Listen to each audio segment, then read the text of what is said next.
here. I'll show you.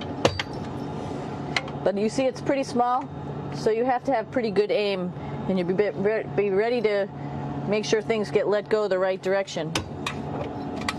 And it smells a little bit, so I'm closing it up. And that's, of course, for number 2.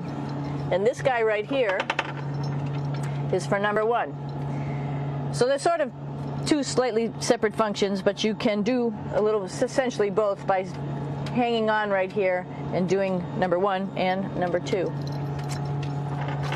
I might add it's color-coded, so you really don't get it mixed up, which is nice. This is yellows for number 1. And also, there's a selection of paper. People always ask about toilet paper. What do you do with toilet paper? What kind of toilet paper do you have?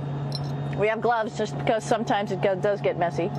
We have some Russian wipes, which are a little bit coarse if you like the coarse type of toilet paper. We have some nice tissues, which are nice and soft if you like soft toilet paper.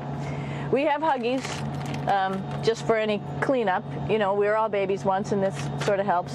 And then if things get really out of control, we have disinfectant wipes, just to make sure we clean up here. Because, you know, just like the water I showed you, the number 1 stuff can sort of go all over the place if you don't aim correctly. And did I mention both of these have a little bit of suction, so they should keep things going in the right direction.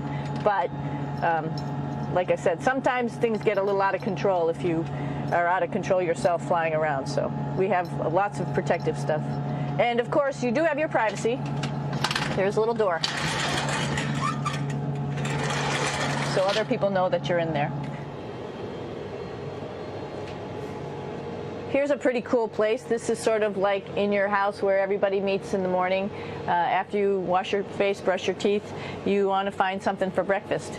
And this is our kitchen. You might notice there's all sorts of foods here. It's like opening the refrigerator. You got all your different stuff that you want to have: drinks, meats, eggs, vegetables, cereals, bread, snacks. And that's a good place. That's where you find all the candy. Side dishes, and then some little power bars just in case.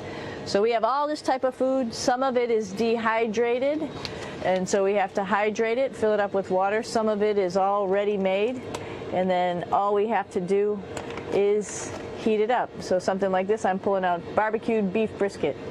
Pretty yummy. Not only is this food made in the U.S., but we also have food here from Japan.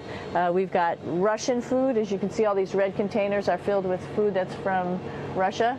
And then we get some of our specialty stuff, some things that we like, some of our favorite stuff that your family can send up.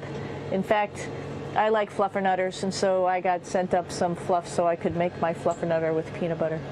So you have a lot of food up here, no problems. Now, I want to say where we are. So right now, we're in the Japanese laboratory. It's one laboratory out of many here on the International Space Station. It's actually on the left-hand side. If I was International Space Station and I was flying through space like this, my left hand would be where the Japanese laboratory is.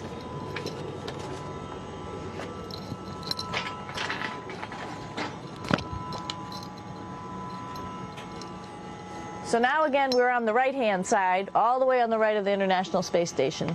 This is Columbus, the European module. It has science experiments all over. You can see it looks a little bit crowded.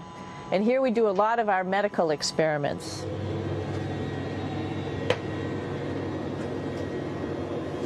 Here we are in the U.S. laboratory. Again, this is a laboratory with science experiments on all of the walls here, all sorts of stuff that we do. And one of the things we also do is we exercise. We have some exercise equipment on board the space station. We need to do that because we lose bone density and muscle mass while we're up here, and that's a result of not having to fight against gravity. So how we keep ourselves in shape are with a bike, a treadmill, and a weightlifting machine.